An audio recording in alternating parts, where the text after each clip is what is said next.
Hi, my name is Eleanor Meyer. I'm the producer of the short film Guerilla Garden. My name is Rafael Palacio Illingworth. I'm the director-writer of the same short film, Guerilla Garden, that is showing in the student competition here in Dallas Film Festival. Rafael and Eleanor, it's good to meet you and welcome to the Dallas International Film Festival. Thank you. First of all, for our viewers watching this interview, give us a short synopsis of this production. Well, the film is about, it takes place in a high-end golf course, and there are a family of illegal Mexican gardeners that work there, and they have been working for a long time, so they're comfortable with the job and also comfortable with doing not too much. And then one day the American boss decides to hire a group of Chinese illegal gardeners that they work more and they work faster and they work cheaper. So then the Mexicans and the Chinese start to compete for the job, and then the conflict arises. There's an element of humor in this that I can appreciate. How did the idea for the story come about? And Eleanor, especially you, what attracted you to this project? I think Rafael should talk a little bit more about the idea, but what attracted me is, or the reason why I decided to work with Rafael and on this movie is because I thought it was a short that was funny and not trying to go into or pretending to go into deep issues, but it does, and it's very, political. It almost has racist aspects that are very funny and confront ourselves with how we think, and that's what I liked about it. And regarding the idea, it came from, it's a combination of things that accumulated during a long period of time. But the main idea came to me when I was working around here, actually close to Dallas, as an illegal gardener like 10 years ago. I came here for a summer to just get some money to fly to Europe, and then I started doing this job illegally, of course, and I met these crazy characters that I was working with, that they were only how do you call when they're in jail and they let them out, but they have to do this job, and like they're in Probation. In probation, yeah. So it was people in probation and illegals and me, that I was illegal as well.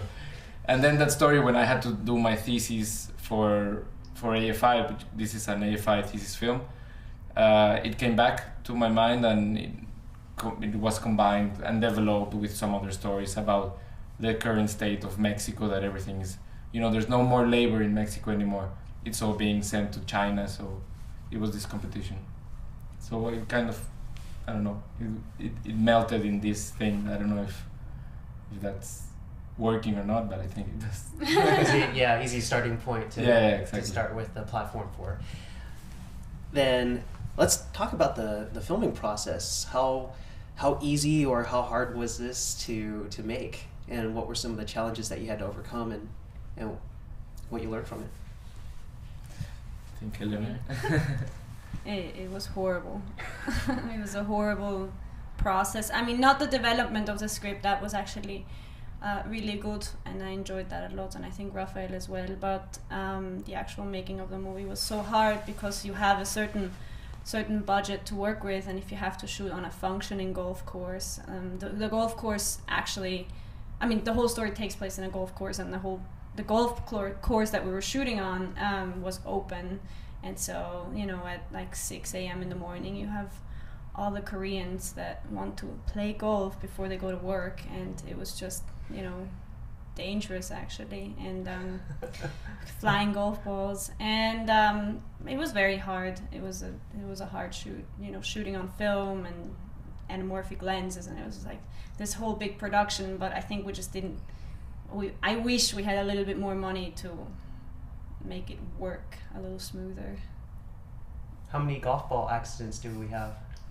None, and then none actually, because I had made people wear helmets, so everyone looked pretty ridiculous. And then also, at some point, the grips and people working on the crew made it made jokes, you know, like they would throw golf balls and everyone was like, oh my god, a golf ball, and it's just like, yeah, it was horrible. But funny. I mean, now looking back, it's okay, you know. It's like, but there during the shoot, I was like, this is horrible. I don't want to do this ever again. Don't shoot on a golf course. If you don't have the money to close it, definitely not. And regarding the direction, it was also hard for me because all of these reasons, I had to like juggle with all these things, the variable. So the window to shoot was really small between one guy shot and the next one was coming, and then on top of that you had 2 minutes and that shot had to be nailed, you know. So we were not very precise. We didn't want to plan like this shot and this. So on top of it, we were finding it on the course. So it was complicated. And the crew of the Chinese gardeners, they were 9 people.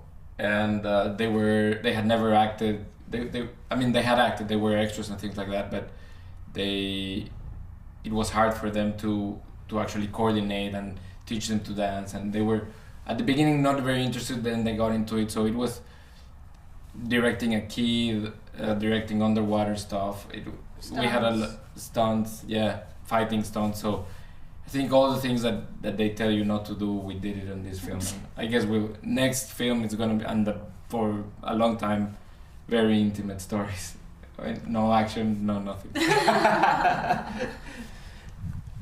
Then, since you're also submitting this short as a thesis, what are some of the elements that you're going to be defending as you submit it to the people at school?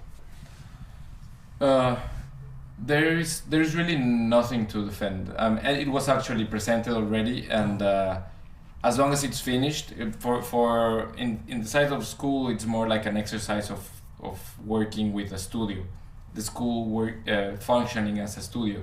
So as long as you make all the requirements, like the production has to go a certain way, and then you have to deliver as if you sold the movie and all that. So if you do all that and you have a finished, acceptable movie, then you graduate.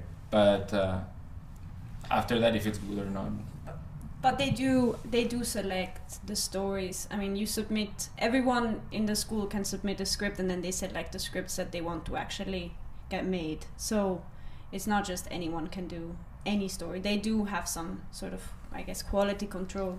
And then you develop, you know, for example, our mentor was Gil Dennis, who was the writer of Walk the Line. And so you work with someone that, you know, has experience and helps you through the development process. So there is some sort of, you know, guidance, if not control, but really it's about delivering a movie within the time given and the money given. What excites the two of you about having Guerilla Garden screen at Dallas International Film Festival? Should I start? Mm-hmm. Well, as I told you before, it's the first. We were in a little festival before because we were invited.